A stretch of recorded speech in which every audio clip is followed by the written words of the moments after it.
الحمدللہ رب العالمین والصلاة والسلام علی سید الانبیاء والمرسلین اما بعد فاعوذ باللہ من الشیطان الرجیم بسم اللہ الرحمن الرحیم۔ الحمدللہ الہادی پروگرام میں نبی کریم صلی اللہ علیہ وسلم کی اطاعت کے ضمن میں ان احکام کا تذکرہ ہو رہا ہے، یعنی اس موضوع کے ضمن میں ان احکام کا تذکرہ ہو رہا ہے جو خاص نبی کریم صلی اللہ علیہ وسلم کی جانب سے ہم تک پہنچے ہیں۔ زبان کی حفاظت ایک بہت ہی اہم امر ہے، ایک اہم معاملہ ہے، اور نبی کریم صلی اللہ علیہ وسلم نے بے شمار مقامات پر اس کی اہمیت کا ذکر فرما کر صریح حکم دیا ہے کہ اس کی حفاظت کریں۔ اب جب اللہ کے نبی ارشاد فرما دیں، ہمارے نبی ارشاد فرما دیں، جن کا ہم نے کلمہ پڑھا ہے، جن کو ہم اپنا سب کچھ سمجھتے ہیں، وہ صاحب حکمت ہیں، اللہ تعالیٰ کی وحی کے امین ہیں، اللہ تعالیٰ کا پیغام ہم تک لے کر آئے، ان کے بعد اب کوئی نبی نہیں آئے گا جو علم میں تمام نبیوں سے بھی بڑھ کر ہیں۔ وہ جب یہ حکم ارشاد فرما رہے ہیں تو ہم پہ عمل پیرا ہونا، اس کے تقاضوں کے مطابق عمل اختیار کرنا اپنے لیے انتہائی ضروری اور لازم سمجھنا چاہیے۔ اور یہ جو ہمارے ساتھ ایک روش ہے کہ ہم ان باتوں کو سنتے ہیں اور ایک کان سے سن کے دوسرے کان سے نکال دیتے ہیں، نظر انداز کر دیتے ہیں، یہ ختم ہونا چاہیے۔ باہر کے ملکوں میں دیکھیے، اگر کسی کو پتہ چل جائے کہ گورنمنٹ نے یہ لا پاس کر لیا ہے، یہ قانون ہے، مجال ہے جو اس کے خلاف کوئی انسان عمل کر لے۔ بلکہ ہم سیکھتے ہیں، ایئرپورٹ پہ جاتے ہیں، وہاں کے کیا قوانین ہیں، روڈ پہ جب گاڑی چلاتے ہیں اس کے قوانین پیش نظر ہوتے ہیں، جب ہم کوئی مکان خریدتے ہیں سارے قوانین کا لحاظ کرتے ہیں، کیونکہ ہمیں اندیشہ ہوتا ہے کہ اس کے بعد اگر ہم نے یہ بات نہیں مانی تو ہو سکتا ہے کہ نقصان کا شکار ہو جائے۔ اسی طریقے سے خاندان کے اندر بہت سارے امور ایسے ہوتے ہیں جن کی رعایت صرف اس لیے کی جاتی ہے کہ اگر ہم نہیں کریں گے تو فلاں ناراض ہو جائے گا، فلاں سے قطع تعلق کرنا پڑے گا، فلاں لوگ ہماری گرفت کر لیں گے، فلاں ہم پر طنز کریں گے، فلاں ہماری غیبتیں کریں گے۔ تو ہم ان لوگوں کو راضی کرنے کے لیے یا ان کے نقصانات سے بچنے کے لیے اس بات کی اہمیت کو سمجھتے ہیں، اور نہ صرف خود عمل پیرا ہوتے ہیں بلکہ شروع سے اپنے بچوں کو اس کا درس دیتے ہیں۔ دیکھو بیٹا، ایسا نہیں کرنا، ہمارے خاندان میں ایسا نہیں ہوتا، ایسا نہیں ہوتا، ایسا نہیں ہوتا۔ تو یہ کیوں نہیں ہوتا کہ ہم باہر کے ملکوں میں قوانین کو ایک کان سے سنیں، دوسرے کان سے نکالیں اور آزادانہ زندگی گزاریں، ان کی خلاف ورزی کریں، خاندانی رسومات، اس کے معمولات، ہمارے خاندان کے نظریات کے پرخچے اڑا دیں؟ نہیں، کیوں نہیں ہوتا؟ اس لیے کہ ہمیں اس کی اہمیت کا احساس ہے۔ اس کے اس نافرمانی کی وجہ سے، اس سرکشی کی وجہ سے جو نقصانات ہونے والے ہیں، متوقع ہیں، ان کے ہم تک پہنچنے کا کامل یقین ہمیں روکتا ہے، یہ اصل وجہ ہے۔ جبکہ اب یہاں پر نبی کریم صلی اللہ علیہ وسلم جو کچھ ارشاد فرما رہے ہیں، کیا یہ اہم نہیں ہے؟ اور کیا اس میں جو نقصانات پوشیدہ ہیں وہ ہم تک یقیناً نہیں پہنچیں گے اگر ہم نافرمانی کی روش اختیار کرتے ہیں؟ تو یقینی سی بات ہے ایسا ہی ہوگا۔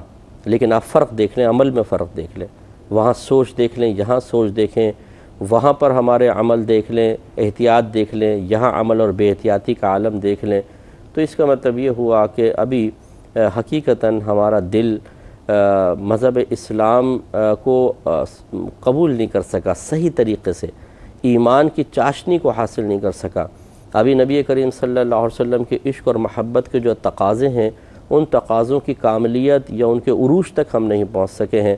اس کی وجہ ہے یہ کہ ہم ایک بات سنتے ہیں اور اپنے کان سے نکال دیتے ہیں، دوسری بات سنتے ہیں ہنس کے ٹال دیتے ہیں، تیسری بات سنتے ہیں اپنے لیے اس کو ماحول کے اعتبار سے، طبیعت کے اعتبار سے ناقابل عمل تصور کرنے لگ جاتے ہیں۔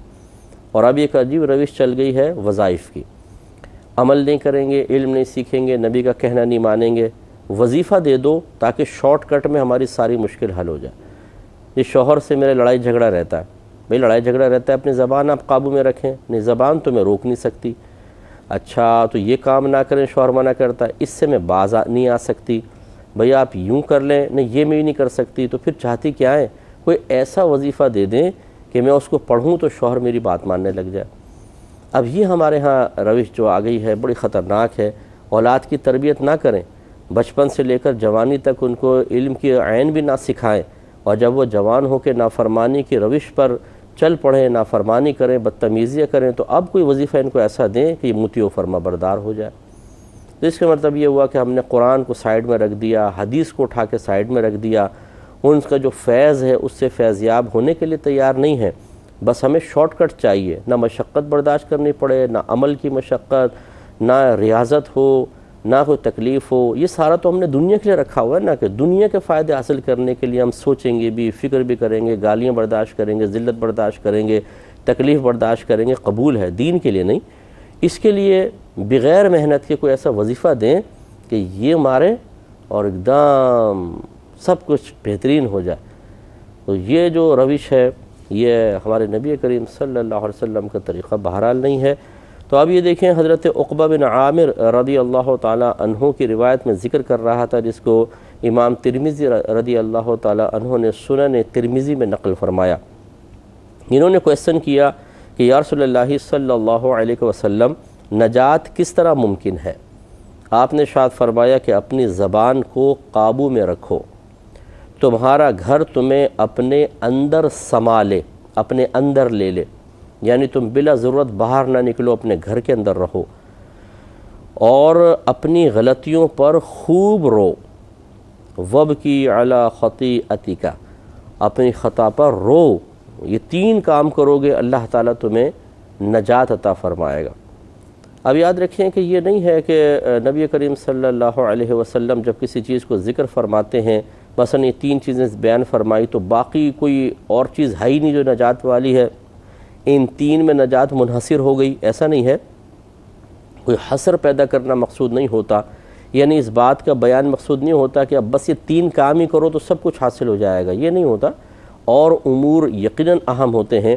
لیکن نبی کریم صلی اللہ علیہ وسلم کی اکثر یہ عادت کریمہ ہے کہ سامنے والے کی حالت کو دیکھتے ہیں، اس کی حیت کو دیکھتے ہیں، اس کی علمی کیفیت کو دیکھتے ہیں، اس کی ضرورت کو ملاحظہ فرماتے ہیں، اس کے مطابق اس کو نصیحت کرتے ہیں۔ لہٰذا اب اگر کوئی کہے کہ دیکھیں اس پہ سرکار نے فرمایا کہ زبان کو قابو میں رکھو، گھر میں رہو اور اپنی غلطی پہ رو، اس میں کہاں یہ حکم فرمایا کہ ایمان لے کر آؤ؟ کہاں یہ حکم فرمایا کہ نماز پڑھو؟ روزے کا حکم کہاں ہے؟ حج کا حکم کہاں ہے؟ زکوٰۃ کا حکم کیا ہے؟ قربانی کا حکم کہاں ہے؟ تو یہ اعتراضات بالکل بیجا ہے، کیونکہ رحمت کونین صلی اللہ علیہ وسلم کا ان امور کا انکار کرنا مقصود نہیں، بلکہ ایک صحابی نے پوچھا کہ نجات کیا ہے، تو سرکار نے گویا کہ ان کے حال کے مطابق کہ آپ ماشاءاللہ صاحب علم بھی ہیں، صاحب ایمان ہیں، میرے صحابی ہیں، باعمل بھی ہیں، باعلم بھی ہیں، مختلف چیزوں پہ عمل کر رہے ہیں، اب آپ کے لیے مزید نجات کا ذریعہ یہ ہے کہ آپ 3 امور اختیار کر لیں۔ تو یہ ہماری ایک عوام کی یہ بھی ایک بہت بڑی مسٹیک ہوتی ہے کہ کسی ایک حدیث کو اٹھا لیتے ہیں اور کہتے ہیں دیکھو اس میں سرکار نے چیزیں بیان فرمائیں، اس پر میں عمل پیرا ہوں تو میری نجات ہو جائے گی یا مجھے انعام حاصل ہو جائے گا، اور یہ نہیں سوچتے کہ ایک چیز کو بیان کرنا باقی سب کی نفی نہیں ہے۔ جیسے کوئی یہ کہے کہ بھئی روزانہ دودھ پی کر سویا کرو، بڑی اس سے ہڈیاں مضبوط رہتی ہیں، کیلشیم حاصل ہوتا۔ اب اس کا مطلب یہ تو نہیں ہے کہ آپ وہ یہ کہہ رہے ہیں کہ دودھ پی کے سویا کرو تو پانی نہ پیا کرو، کھانا نہ کھایا کرو اور کچھ بھی نہ کھاؤ نہ پیو، یہ تو نہیں ہے۔ ایک چیز کی فضیلت کا بیان دوسری چیزوں کی اہمیت کے انکار پر مشتمل نہیں ہوتا ہے۔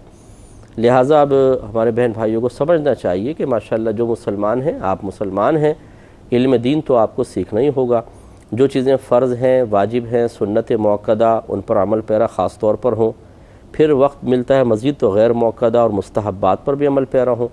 اسی طرح حرام، مکروہ تحریمی اور سنت موقدہ کا ترک یعنی اساءت جس کو کہتے ہیں، اساءت مانے برائی کرنا، ان 3 امور سے بچنا ہوگا۔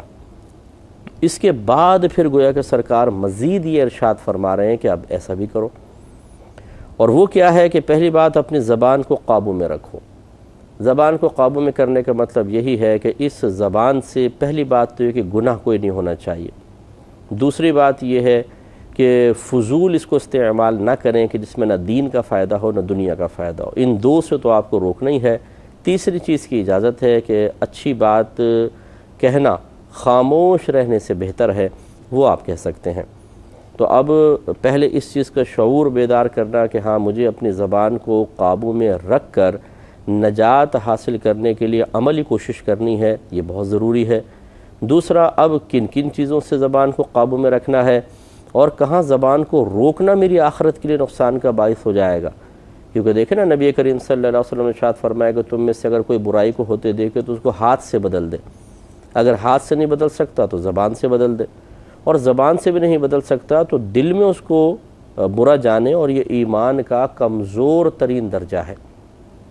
تو اس کا مطلب یہ ہوا کہ اگر ہم کوئی برائی دیکھتے ہیں اور ہمیں یقین ہے کہ ہم زبان سے کہیں گے تو سامنے والا اس برائی سے باز آ جائے گا، تو یہ تو واجب ہوتا ہے کہ ہم اس کو برائی سے روکیں۔ اب اگر کوئی کہے کہ نہیں یار میں خاموشی اختیار کر رہا ہوں، میں نہیں کر رہا ہوں، تبلیغ دین نہیں کرتا ہوں، اس کو برائی سے نہیں روکتا ہوں، تو یہ تو گناہ گار ہوگا، اس کے نام اعمال میں گناہ لکھا جائے گا۔ معلوم ہوا کہ ہر اچھی چیز ہر موقع پہ اچھی نہیں رہتی ہے، ہر بری چیز ہر موقع پہ بری نہیں ہوتی ہے، اس کا بھی ایک باقاعدہ علم ہے۔ جیسے مثال کے طور پہ غیبت ہے، بری چیز ہے، لیکن یہ بعض جگہوں پہ شریعت نے خود اجازت دی ہے کہ آپ غیبت کر سکتے ہیں، وہاں غیبت بری نہیں ہے۔ مثال کے طور پہ جیسے ہم اکثر مثالیں دیتے ہیں کہ اگر کوئی شخص یہ پوچھتا ہے بھی میں اپنی بیٹی کا نکاح فلاں لڑکے کے ساتھ کرنا چاہتا ہوں، وہ کیسا ہے؟ اب برائی کرنا حرام ہے عام طور پر، لیکن یہاں میرے آقا صلی اللہ علیہ وسلم نے خود ارشاد فرمایا کہ جب تم سے کوئی مشورہ طلب کرے تو تم مشورہ دینے میں امین ہو، یعنی ایک مشورہ جو اگر تم دے سکتے ہو، تمہیں پتہ ہے بہت سی چیزیں، اچھا مشورہ دے سکتے ہو، تو سمجھ لو یہ اس مسلمان بھائی کی امانت ہے جو اللہ نے آپ کو دی ہے، اس امانت کو ادا کرو۔ کیونکہ ایسے موقع پر اگر ہم محتاط الفاظ میں بھی لڑکے کے بارے میں صحیح بات بیان نہ کریں اور خاموشی اختیار کر لیں، اور فرض کرو لڑکا بہت برا ہو اور یہ ہماری خاموشی پر اعتماد کر کے یہی سوچ کر کے کوئی برائی تو سنی نہیں کہیں سے، وہ اپنی بیٹی کا نکاح کر دیں، تو ان کے لیے بیچاروں کے لیے مصیبت ہے۔ تو اب ایسی صورت میں اگر اس لڑکے کی برائی کر دی جائے تو کوئی مسئلہ نہیں ہے، کر سکتے ہیں۔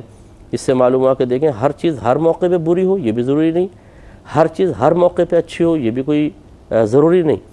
اس کا مطلب یہ ہوا کہ علم کے بغیر انسان کچھ بھی نہیں کر سکتا ہے۔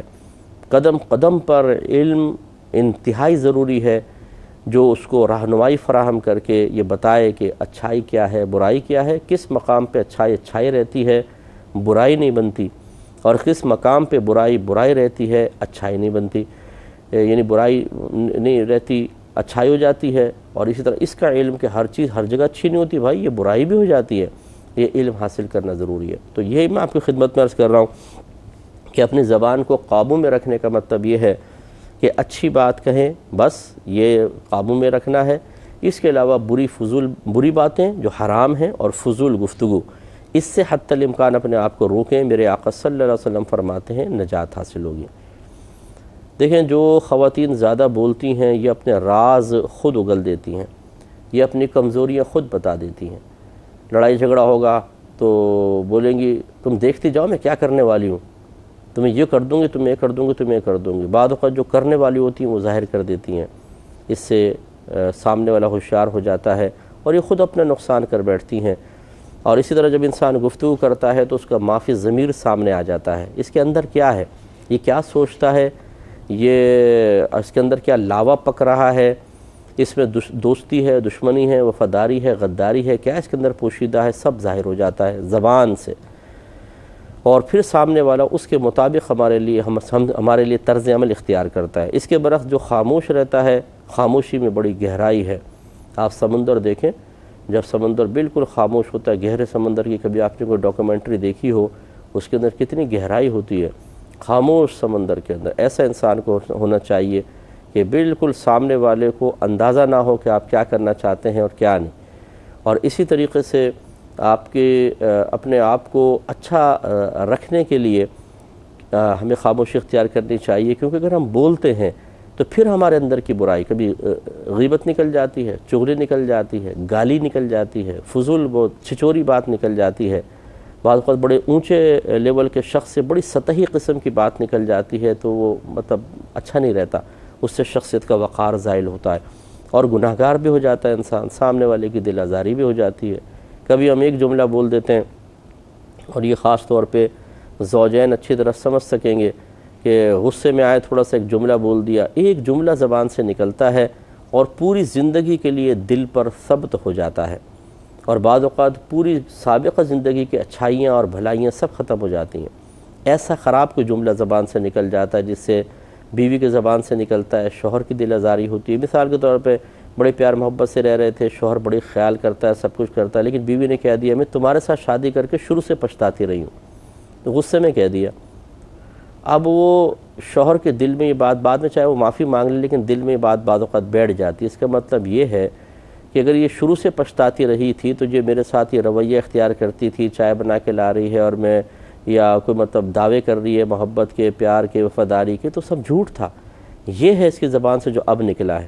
اب یہ بدگمانیاں پیدا ہوتی ہیں، شکوک پیدا ہوتے ہیں، اور پھر شیطان وسوسہ ڈالتا ہے کہ تم نے اتنے عرصے تک جو اس کے ساتھ اچھائی کا معاملہ کیا، کیا فائدہ ہوا تمہیں؟ یہ تو تم سے پہلے ہی پچھتاتی رہی ہے شادی کر کے۔ یوں ہی شوہر بعض وقت ہوتا ہے کہ غصے میں آ کے میں تجھ سے سخت بیزار ہوں، میرے دل میں تیری کوئی اہمیت نہیں، نفرت ہے، میں تو شروع سے تجھ سے نفرت کرتا رہا ہوں۔